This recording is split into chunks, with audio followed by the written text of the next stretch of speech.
And we're very delighted to have with us Gong Chow, who joins us from a suburb of Chicago. Gong, very, very happy to have you here. Me too. Thank you. Now, Gong, your composition is called and Ajita. that Agitato, and that's a piece that is being performed by the Orchestra Manhattan. Yes. Yes, and that'll be recorded by them and Right. come out on an album that I believe Virtual Concert Halls is part of. Yes. So we'll talk a little bit about that piece. Well, Hmm. maybe we'll start first with your career. You are a violinist, Yes. and you studied with Dorothy did. no less Dorothy a Delay. person. You Yes. studied with Dorothy Delay, Yes. who is known to be one of the greatest teachers ever on the Right. violin. Yes. Itzhak Perlman being one of her students. Right. So, were you born? Where were you born, if I can ask? Oh, I was born in Henan, Zhengzhou, in China. In China, In and China. then you came to the United States to study with Dorothy Delay Yeah, that was after my study in the Central Conservatory of Music in Beijing. in Beijing. Yes, that was. I finished my study in the Central Conservatory in 1986. Uh-huh. At the same time, I got a job in the National Orchestra as a first violinist. And when I was in the Central Conservatory, I already started composition. Uh-huh. While I played the violin, that was my major. And actually, in my heart, um, composition always the first priority. So, music study to me is like a cane for you to have a steady walk. And when I was little, I have two instruments to choose from. I enjoy piano, but uh, in my hometown, hardly you can find a piano. Usually, one school you could have a piano. So in my house, we don't have a piano. We didn't have a piano, but we had a violin hanging on the wall. My daddy, he enjoys the music. That that was his instrument. So I picked up the violin initially. That's how I started. I see. And later on, my daddy uh, saw I have the interest in the music, not just play for fun or something. Then he started finding me a professional teacher. Uh, So every week he will ride a bike with me to see my teacher to have a lesson. And eventually, I began like more and more serious and spend a longer time on the violin. So I got a good teacher, luckily. So I made a quick progress, and he sent me into the affiliated high school with the Central Conservatory of Music in Beijing. And I got in 1980. Stayed in there for 2 years. huh. 2 years later, I have to audition again to be able to accepted by the Central Conservatory of Music in the college level. And at the same time, it's very interesting. And every year, um, the like every three students will share one same studio. So at the Central Conservatory, we should have an opera singer major share the studio, also a composition major, or conducting major, and I was in the like orchestral department. So we had three different working schedules, study schedules. So we had a different class that each one of us during the day and the evening you can have a different schedule. So we can share that same room, practice room, individually.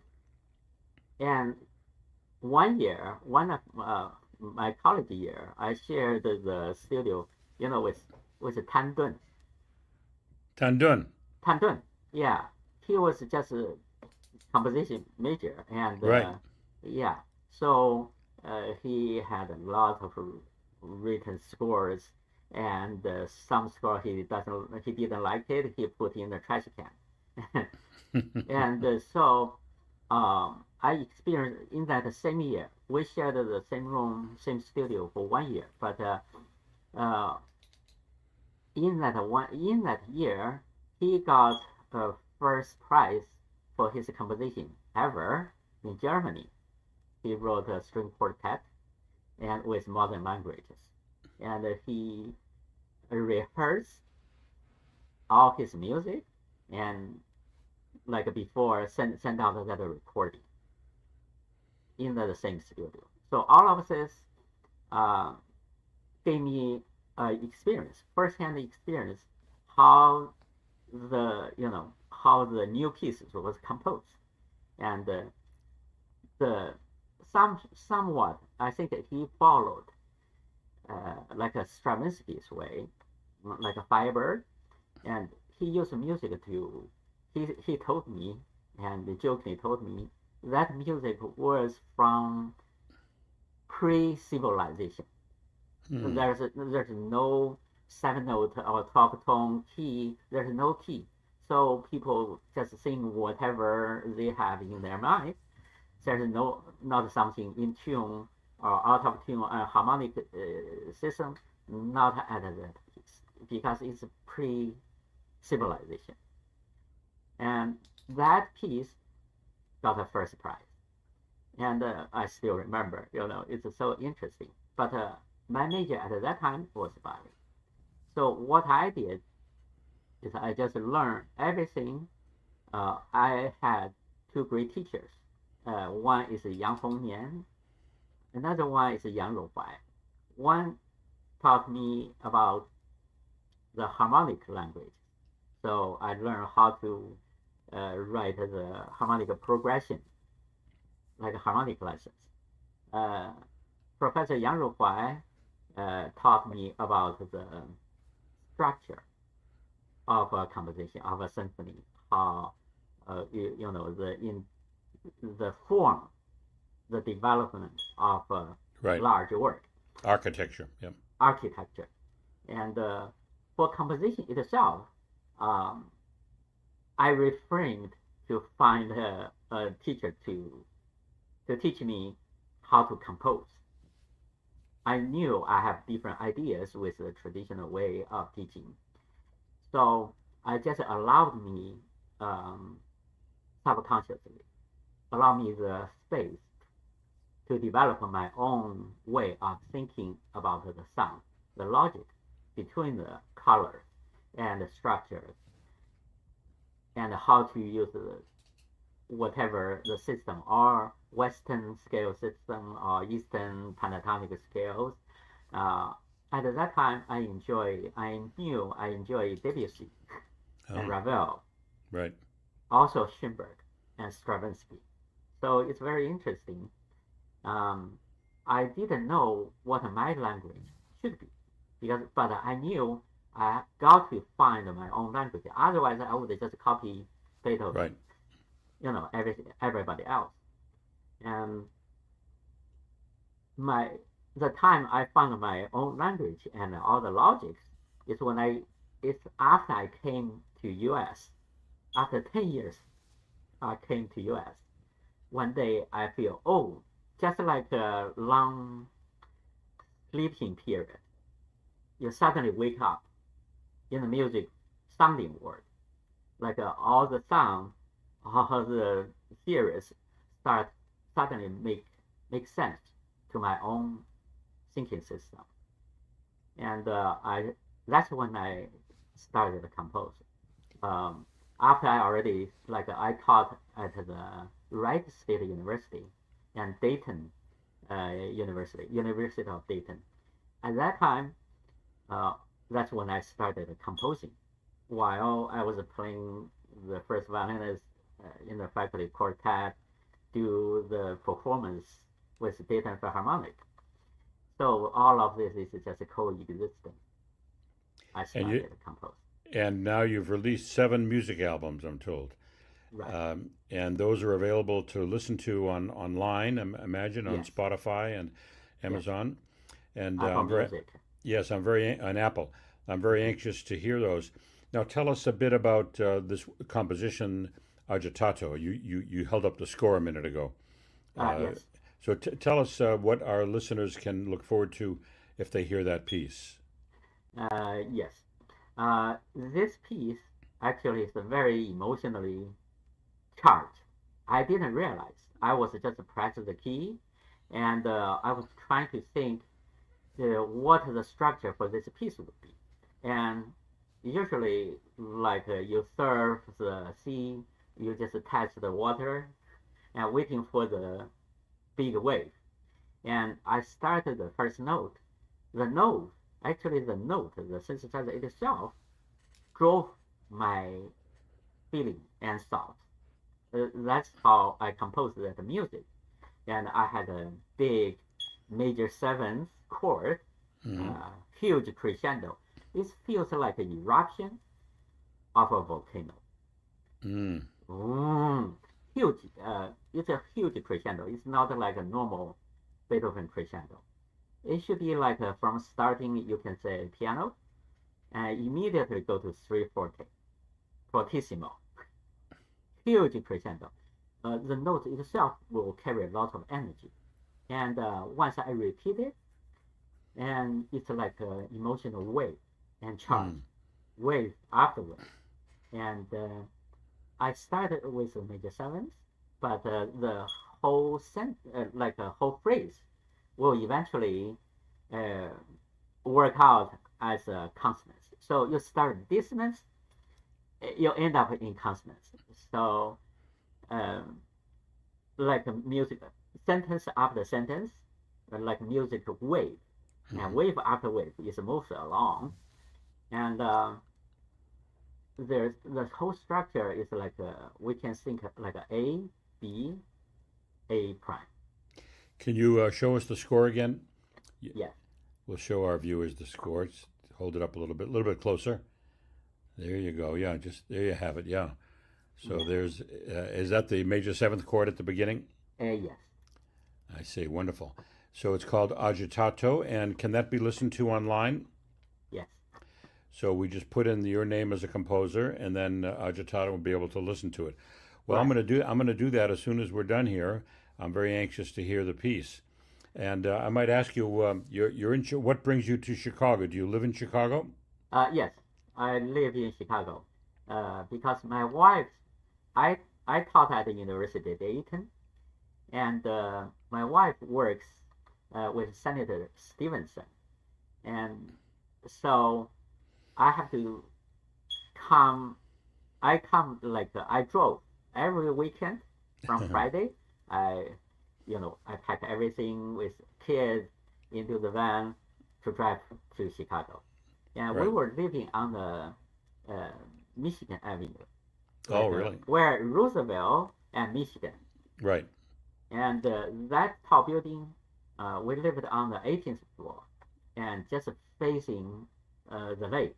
The lake. Right Yeah. yeah, it was before the high rises, the glass buildings Right. in front of us.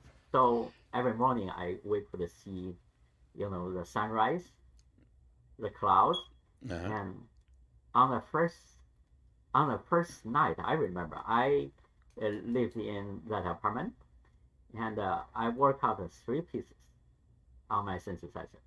So I composed the three pieces. That that three pieces was on the album of Sonic Spring. Sonnet Spring. Yeah. Yeah. So everything was inspired from the Chicago Lake, Michigan Lake, and Chicago skyline. So I lived in Chicago from 2000 to 2020. wow. Yeah, I ran the radio station you may have listened to, the classical station, Yes. WFMT. Yeah, Yeah. I listened to a lot of it. yeah. So I was the manager for 16 years. Uh, I remember. I searched your name before. Good.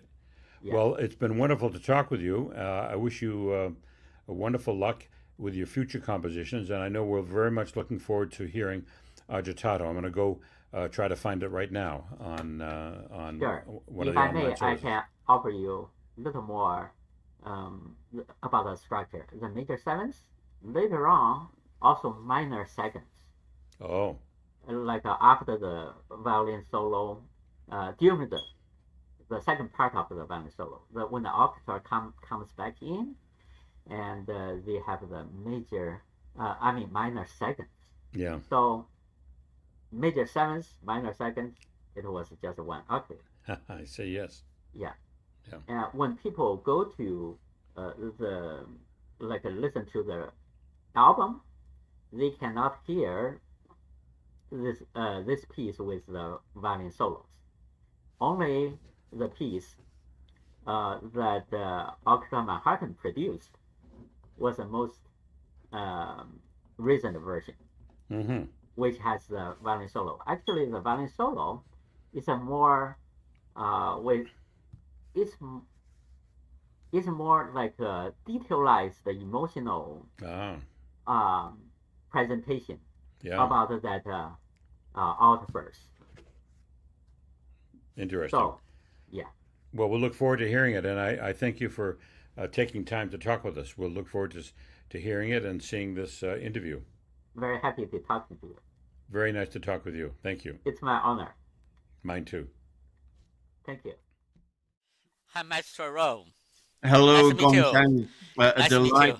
你身体好吗？很好。好。It's really surprising. We can talk in Chinese. 一点点。一点点 Very good. 我太太是中国人。